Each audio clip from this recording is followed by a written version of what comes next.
Today, America will hear from the President's nominees to be U.S. ambassadors to some of our most important allies.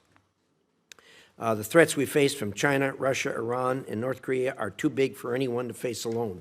I hope our nominees would agree that we need mutually beneficial with our friends like Canada, Mexico, and Japan, and that they will act on day one to make this happen, and it's incredibly important. Our first nominee, Ambassador Pete Hoekstra, has served the people of Michigan in Congress for nearly 2 decades and is ambassador to the Netherlands in President Trump's first term. Now as ambassador to Canada, Ambassador Hoekstra, you will work with a country that is not just a neighbor, but a NATO treaty ally and major trade partner. I look forward to hearing about how you will urge our Canadian friends to increase their military spending, which they acknowledge publicly that they need to do. They need to modernize the North American Aerospace Defense Command to meet the real threats that both of our nations face. Canada must show meaningful change and fulfill its defense obligations. Canada's low contributions are not as helpful to the collective defense, the NATO's collective defense, as they can or they should be. Turning to Japan, Mr. Glass, you have an opportunity to further modernize the U.S.-Japanese alliance to ensure our countries are prepared to deter the long-term threats we face from China. President Trump's summit reaffirmed U.S. commitment to Japan's security, including through our nuclear umbrella. Our alliance is rock solid. To build on this foundation, we need to prioritize the important economic and security relationships the U.S. and Japan share with South Korea, the Philippines, and Taiwan.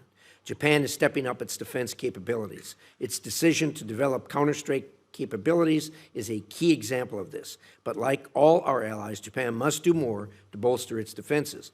I hope that working with the Japanese to do this will be a priority for you. You also have a chance to strengthen our trade and investment relationships with Japan. We have some trade friction with Japan in my home state, in Idaho, that's been ongoing for a long time. Its market remains closed to our fresh potatoes, and we are not seeing progress. I hope you'll work with me to resolve this once you're confirmed. Finally, I'm pleased to welcome back Ambassador Johnson, who has served the United States government for over 4 decades, most recently as the U.S. Ambassador to El Salvador. As ambassador to Mexico, you'll face a unique set of challenges that are critical threats to U.S. national security. All of us are seriously concerned about the role of Mexican cartels in the manufacture and trafficking of lethal narcotics like fentanyl, and of course, in illegal immigration. These criminal activities pose unprecedented and direct threats to American families.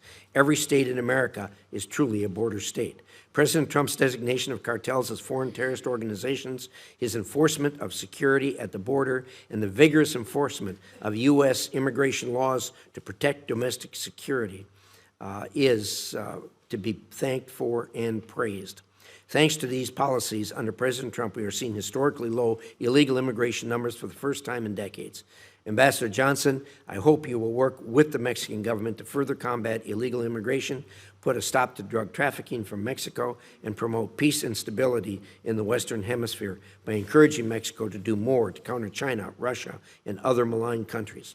The impending review of the USMCA will provide some opportunity to do this, and I hope you'll seize it. Thank you to all of our 3 witnesses for being here today. If confirmed, you'll have big jobs ahead of you. I look forward to working with you to improve these important bilateral relationships as we work to make America safer, stronger, and more prosperous.